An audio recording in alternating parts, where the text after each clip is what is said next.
Joining us on the show tonight are Dr. Bimal Jalan, former RBI Governor, and C Rangarajan, also former RBI Governor and now Chairman of the Prime Minister's Economic Advisory Council. Dr. Rangarajan, let's start with you. Do you think that the RBI has done the right thing by maintaining status quo?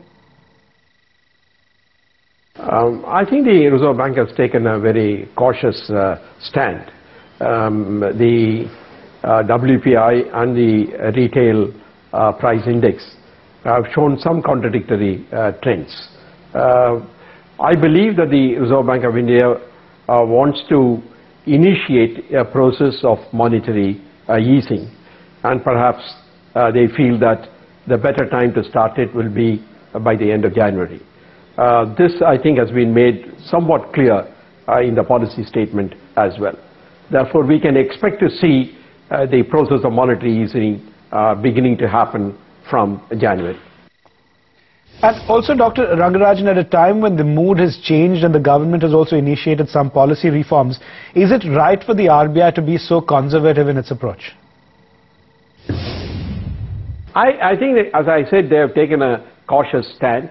If they stick to their stated policy of beginning the monetary easing from January onwards, then perhaps the monetary policy will also help the process of growth.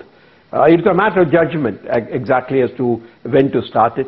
Perhaps they felt that the full quarterly review would have been the most appropriate time when you make a definite break in policy. Dr. Jalan, coming to you now, as we continue to see several products being removed from under administrative pricing, do you believe that the impact on inflation will be much higher than what we have been seeing so far? There are some basic issues that we have to grapple with. You have fiscal deficit issue because of very large amount of subsidies.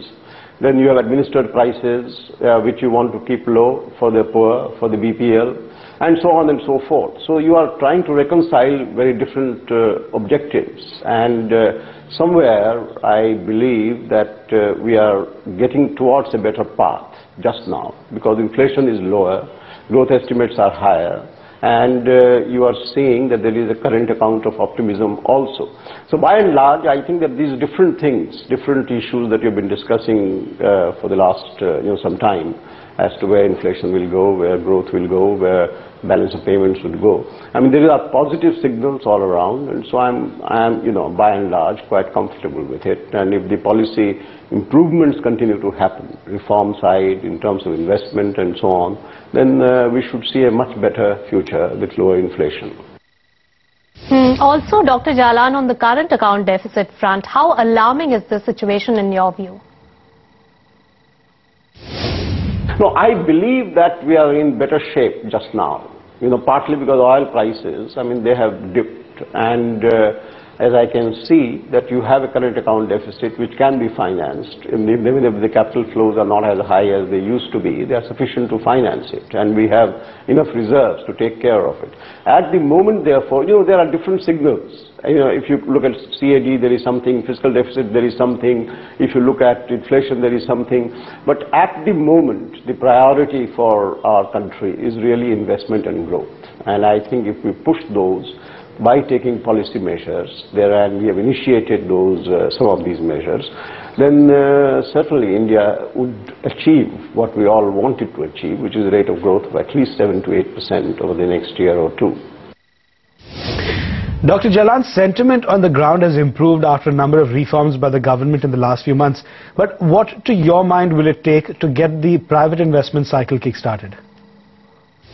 Once there is definitiveness about our policy, there is less talk and more action. There are always choices to be made. And yes, fiscal deficit may be higher by 0.23% or something like that, but these are not crucial issues. The crucial issue is to show our determination in terms of both public investment, in terms of reforms, and in terms of what we say we will do.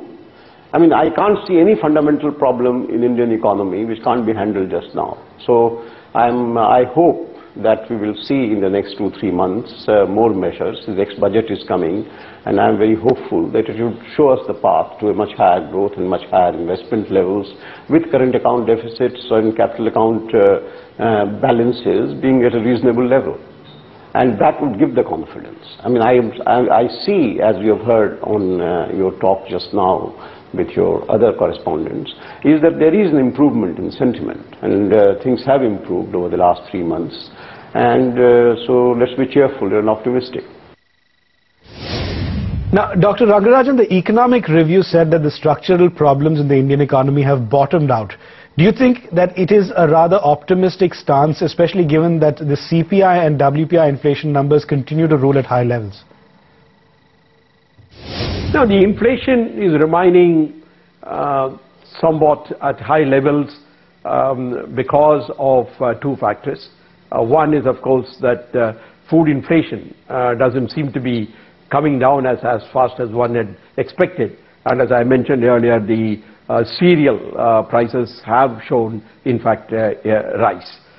Then the international commodity prices have also not come down, even though the recovery has been very slow in the advanced world.